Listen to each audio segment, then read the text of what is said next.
नमस्कार, मैं हूं आपके साथ पलक शर्मा। आइए नजर डालते हैं फटाफट खबरों की ओर। पांचवें चरण के मतदान से पहले कांग्रेस सांसद अधीर रंजन चौधरी ने देश में कांग्रेस और इंडी गठबंधन की सरकार बनने का दावा किया। उन्होंने बताया कि उनकी मांग राहुल गांधी को प्रधानमंत्री बनाना है। इसके साथ कांग्रेस नेता ने पश्चिम बंगाल की मुख्यमंत्री ममता बनर्जी पर भी जमकर निशाना साधा। अधीर रंजन ने ममता बनर्जी पर गठबंधन से भागने का आरोप लगाया।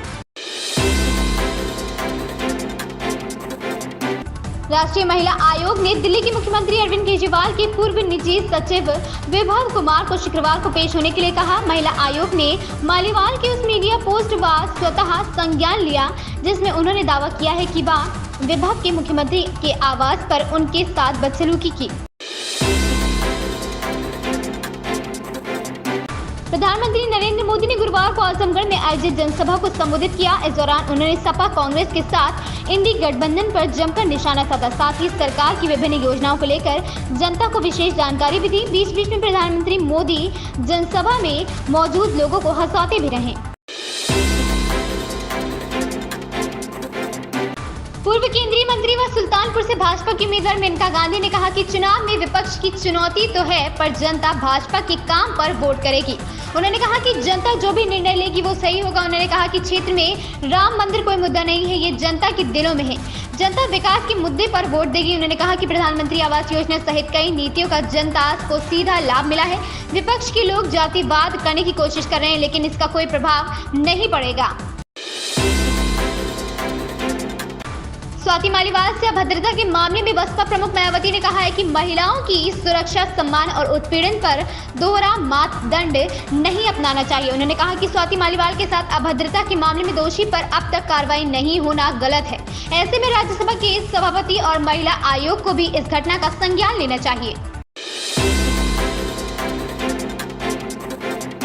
अखिलेश ने मंच से कहा कि पिछले 10 सालों में भाजपा सरकार ने बुंदेलखंड की जनता को लूटने का काम किया है।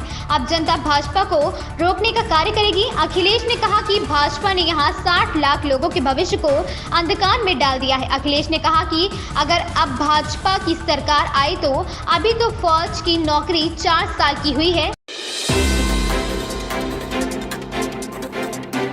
जम्मू कश्मीर नेशनल कॉन्फ्रेंस के उपाध्यक्ष अमर अब्दुल्ला ने कहा कि आप लोगों को ये अजीब नहीं लगता है कि जहां उनका भाजपा कोई उम्मीदवार नहीं है, जहां के चुनाव नहीं लड़ रहे हैं, वहां वे अमित शाह चुनावी अभियान छोड़कर 2 दिन के लिए आ रहे हैं। शायद ये इस बात का नतीजा है कि वे जान गए हैं कि श्रीनगर की सीट आगा रहुल्ला जीत गए हैं।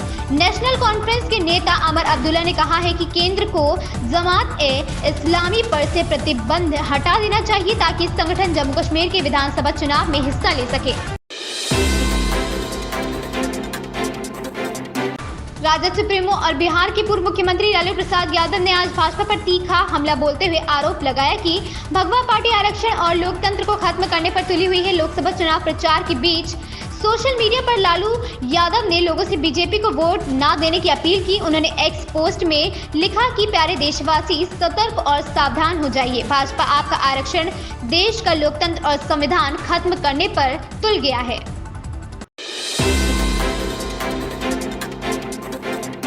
भीषण गर्मी के साथ लू के थपेड़ों ने लोगों का बुरा हाल कर दिया है। आग उगल रहे सूरज और लू के थपेड़ों के कारण बदन झुलस रहा है। बुधवार को जिले का अधिकतम तापमान 41 डिग्री सेल्सियस और न्यूनतम तापमान 26 डिग्री सेल्सियस रहा। दोपहर में सड़कों पर सन्नाटा पड़सा रहा। नगर के बाजारों में भी लोगों को सुबह से और शाम को खरीदारी के लिए पहुंच रहे हैं। मई का आधा महीना बीत चुका है। अब गर्मी लोगों को परेशान करने लगी है। मौसम विभाग ने तापमान लगातार ऊपर की ओर चढ़ने की संभावना भी जताई है। मंगलवार को 77वें कांस फिल्म फेस्टिवल की शुरुआत हुई। ऐश्वर्या राय बच्चन अपनी बेटी आराध्या के साथ कांस के लिए रवाना हुई। बीती रात ऐश्वर्या को बेटी के साथ मुंबई एयरपोर्ट पर देखा गया। ऐश्वर्या के हाथ में प्लास्टर देख सोशल मीडिया पर उनके फैंस दुखी हो रहे हैं और दुख जाहिर कर रहे हैं। उनके दाएं हाथ में आर्म स्लिंग बंधी हुई थी। चोटिल होने के बावजूद भी वो कांस में शामिल होने गई। ऐश्वर्या के लुक की बात करें तो ओवरसाइज कोट और ब्लैक ट्राउजर में नजर आई। वहीं बेटी आराध्या ब्लैक जॉगर और व्हाइट स्वेटशर्ट पहने थी। इन खबरों में बस इतना ही। बने रहे हमारे साथ।